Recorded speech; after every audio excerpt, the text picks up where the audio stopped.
पश्चिम बंगाल में ममता बनर्जी को जिस बात का खौफ था वो बात सही साबित हो गया, क्योंकि चुनाव आयोग ने आदेश दिया है कि पश्चिम बंगाल में भी घर घर जाकर के वोटर का वेरिफिकेशन किया जाएगा। जिस तरीके से बिहार में वोटर वेरिफिकेशन का काम हुआ था, ठीक उसी तरीके से चुनाव आयोग अब बंगाल में भी करेगी। ममता बनर्जी को इस बात को पहले से ही अंदेशा हो गया था, डर लग रहा था कि बिहार में जो खेल खेला जा रहा है चुनाव आयोग के द्वारा, उसका अगला खेल बंगाल में होगा। और चुनाव आयोग ने आदेश दे दिया है।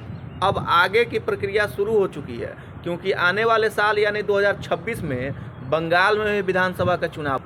बिहार विधानसभा चुनाव से पहले चुनाव आयोग ने वोटर का वेरिफिकेशन किया और तकरीबन 65 लाख फर्जी वोटरों का नाम मतदाता सूची से काट दिया। ये 65 लाख कौन लोग थे? वही लोग थे जो फर्जी तरीके से, गलत तरीके से, अवैध तरीके से अपना फर्जी वोटर कार्ड बनवा करके अवैध रूप से वो अपने मत का दुरुपयोग कर रहे थे, फर्जी वोट डाल रहे थे।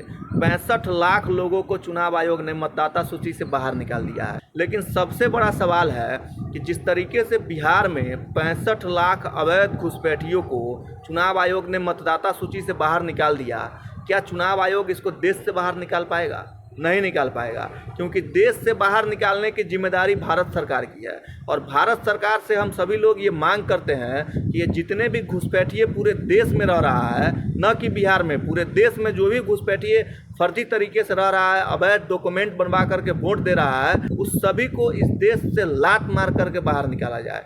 क्योंकि हमारे देश के अर्थव्यवस्था पे बोझ बने हुए लोगों को इस देश से धक्का मारकर बाहर निकालने की जिम्मेदारी भारत सरकार की तो है ही है, साथ साथ हम सभी की भी है। हम सभी को ये सोचना है कि किस तरीके से हमारे संसाधनों पे बोझ बने हुए घुसपैठियों को यहाँ से बाहर भगाना है। अब देश के संसाधनों पे बोझ बने हुए घुसपैठियों को लात मार करके भगाना होगा। और ये जिम्मेदारी सिर्फ भारत सरकार की ही नहीं है, ये जिम्मेदारी हर राज्य सरकार की है और हर उस जनता की है।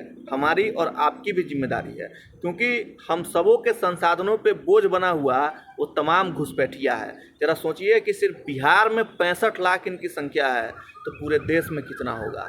आप समझ सबों की ये जिम्मेदारी बनती है कि अपने संसाधनों पे बोझ बने हुए उन तमाम घुसपैठियों को लात मार करके इस देश से बाहर भगाना है।